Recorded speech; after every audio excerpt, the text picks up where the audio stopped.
Hey, welcome to episode 2. I'm Ron, and Amber's joining me today as we talk appendiceal cancer. August is Appendiceal Cancer Awareness Month. In this episode, for episode 2, we're just kind of introduce everybody to it. There's a lot, honestly, I didn't understand up front. When I was diagnosed with cancer, it was just hard to get past that word, let alone understand where it was in the body, how it was classified, and then some of the specifics because it is so rare. I'll start out by talking through one of the studies and just some of the findings, and then in future episodes we'll dive a little bit deeper. But goblet cell, appendiceal goblet cell adenocarcinoma is really rare, but its incidences are increasing. It's about a 1 in 2 million chance that, or 1 in 2 million people are diagnosed each year. So from a mathematical standpoint, with 350 million people in the United States, that's less than 200, probably around 175 that would be diagnosed in a given year. And typically it presents itself as a case of appendicitis, and then it's usually caught late, so the survivability rates are relatively low. The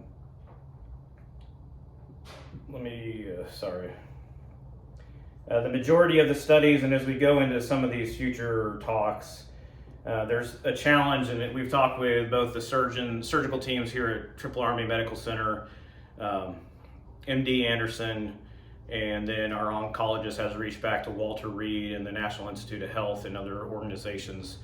A lot of the studies that have been done on appendiceal cancer, specifically appendiceal goblet cell adenocarcinoma, which is the rarest of the appendix cancers with 1 in 2 million, there's a lack of data. And the majority of longitudinal studies, although there are some, are actually retroactive. So they've gone and surveyed data back to up to like 2,000, 2,500 patients, but they were not specifically enrolled in a given study. It's papers that have been written. So one of the biggest issues is that brings in bias, because if you're a doctor writing on a disease you're working on, you've seen something work in a patient that you have, it's more likely that you're going to search for data that also agrees with that. Additionally, one of the things that all the studies talk about is there's lack of common terms, which is, I mean, you see that problem even in the military when you're talking doctrine, abbreviations, acronyms. When you don't classify things or communicate about a cancer or disease in the same way from different organizations like MD Anderson, the military, Walter Reed, and or the Mayo Clinic and other places, when you're trying to search data and compare cases, it's harder to collate that data and interpret relevant findings. And I lost my spot on here.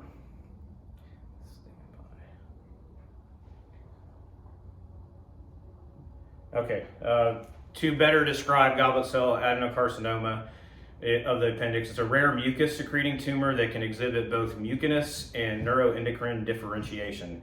Depending on the grade and depth of the invasion, GCA can also demonstrate a varied disease course. And of course, one thing that all the surgical teams and cancer specialists have talked to us about, yes, these numbers are what is currently out there. Obviously, imperfect data. It's almost impossible, and there's no clinical trials and or proven techniques on how they treat with chemotherapy, because the sample size of 1 in 2 million is so small that they can't get a large enough group statistically for it to be significant as they study data or try to implement any treatment plans. Therefore, typically it is treated after that's found, and I'll talk through kind of the surgical plan that we had going forward, what the pathology then led to, and each individual patient, depending on age, health, etc., is going to have different reactions to how those treatments go, the recovery time, and what that all means as we go forward. All right, Amber, did you have anything else? I do not. Okay, and since we didn't know much about it, or I'll claim my own ignorance, Biff has got his own notebook. We've already filled one. This is volume 1, and his saga continues. You can grab that piece of paper over there. Okay, the next part of what we wanted to cover is less medical, but just kind of how we plan on tackling some of these episodes. It's not going to be all cancer all the time, although Amber wanted to call this Cancer and Coffee with Ron and Amber, the morning show from Hawaii.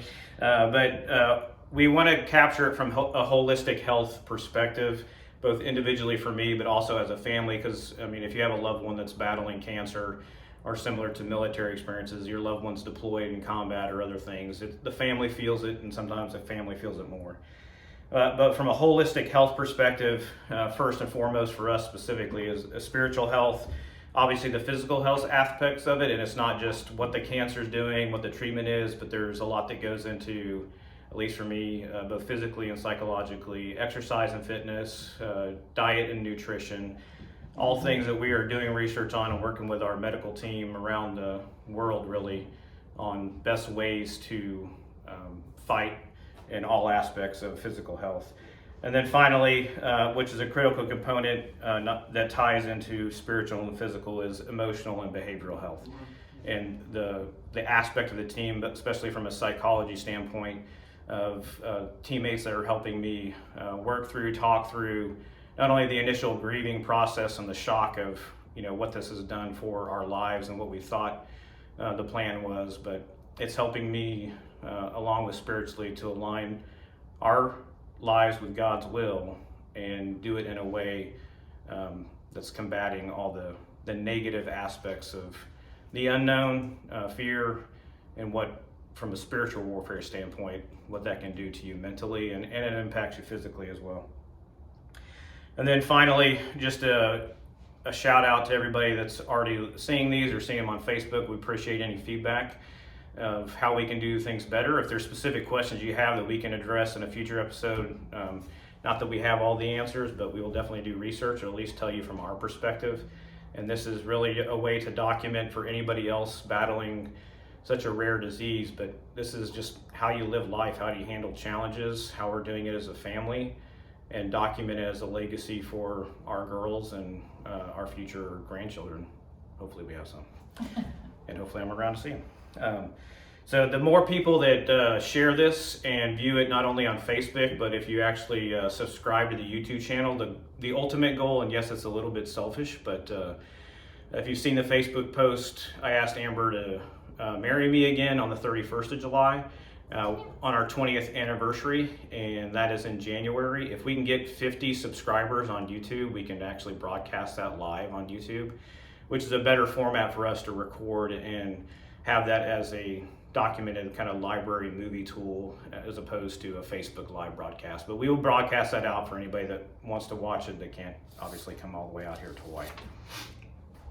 All right, the next portion that I wanted to cover is really just, and hopefully you all see it as well, there's a lot about coming to Hawaii and just life in general when you're taking steps in faith, even when they don't make sense or that's not what you thought was going to happen or what you had planned to do.